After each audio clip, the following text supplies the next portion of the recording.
Carlos Charlie Hernandez, had fished these waters for 27 years, but something felt wrong that morning. The Gulf was glass, smooth, unnaturally quiet, as if the ocean were holding its breath.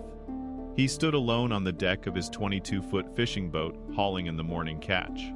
The GoPro mounted to the port rail clicked into recording mode at 5:40 a.m., its lens scanning the horizon, unaware it was about to capture one of the most savage shark encounters ever filmed. 2 minutes later, the sea erupted. At 5:42 a.m., without warning, a 12-foot bull shark exploded from beneath the surface. Its jaws locked onto Charlie's left thigh like a vice. He didn't scream, roared, "Mother of..."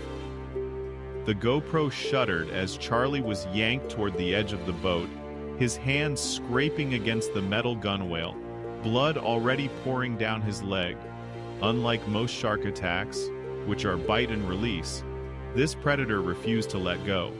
The shark thrashed like a dog with a chew toy, its massive head whipping side to side. Charlie's rubber overalls ripped like paper, the shark's rows of teeth sawing into muscle and bone. He clawed at the deck, kicking at the creature's face, but the bull shark dragged half his body off the rail. His boots slipped, his hands bled, and his left leg was deep inside the mouth of a 1.0-pound engine of instinct. The water below frothed red as Charlie screamed for help that wasn't coming. The GoPro kept recording 4K footage of a man half-eaten, half-fighting, refusing to die. He had no weapons, just adrenaline and rage. Charlie knew one thing: if the shark pulled him into the water, he was dead. So he fought like a man with nothing left to lose. The bull shark still had his thigh in its jaws, refusing to let go. Every second was agony. Blood slicked the deck. The GoPro, still rolling from the rail, captured Charlie's face jaw clenched, soaked in sweat and blood as he reached for the nearest thing he could find, a rusted bait knife. He jammed the blade into the shark's eye. Once, twice. The third time, the knife snapped, steel cracking off at the hilt. The shark thrashed harder.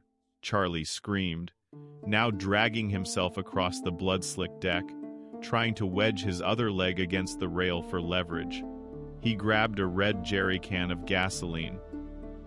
With shaking hands, he poured it directly into the shark's open gills, the fuel splashing into his own wounds. The shark recoiled, just slightly, coughing up a burst of foam and blood. It loosened its bite, but only for a moment. Charlie saw his chance. He rammed a wooden oar into the shark's mouth, shoving it down its throat with all his strength. The GoPro shook violently as the shark twisted sideways, snapping the oar in half with a sound like cracking bone. It spat out teeth its own and lunged again. For 47 straight minutes, the shark refused to stop. Charlie kicked it, cursed it, punched its snout until his knuckles split open. His blood mixed with seawater, forming a pink puddle that pooled beneath him. Still, the shark circled, lunged, and bit. Over and over. The boat's hull groaned from the thrashing. The GoPro caught glimpses of flesh, foam, and a predator seemingly possessed. Charlie's face turned gray. He tore open the Marine first aid kit, dumped its contents, and began to staple his own thigh shut even as the shark passed just feet from the rail, injured but still hunting.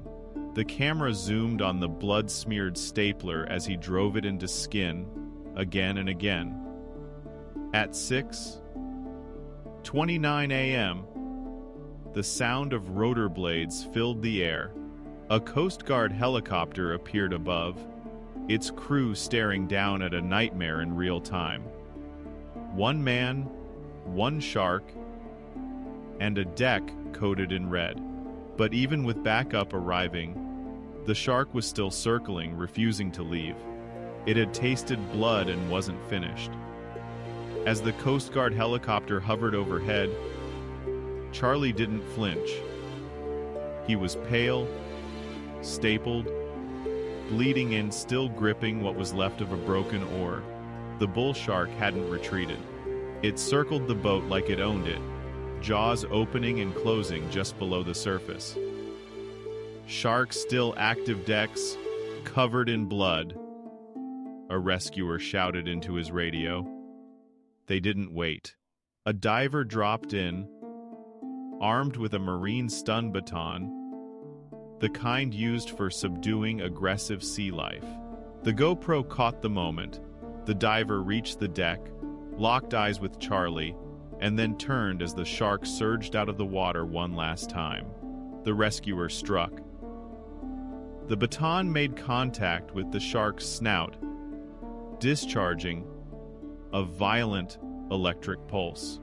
The bull shark twisted mid-air, belly exposed, and slammed back into the water with a splash that soaked the entire deck.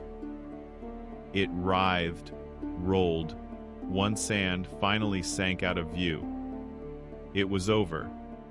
Charlie collapsed against the gunwale, breathing in short, ragged gasps.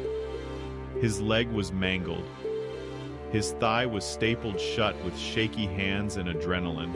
The GoPro caught him whispering, "Still here," as blood dripped between his fingers. The footage didn't stop there.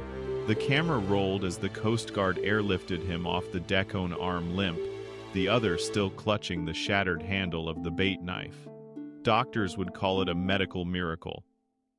Charlie had lost enough blood to kill a man twice his size. He needed 17 stitches, a tetanus booster, and emergency antibiotics. But he'd live, not walk easily, not for a while, but live. 48 hours later, a Marine patrol found the bull shark's body 3 miles from the attack site, floating belly up.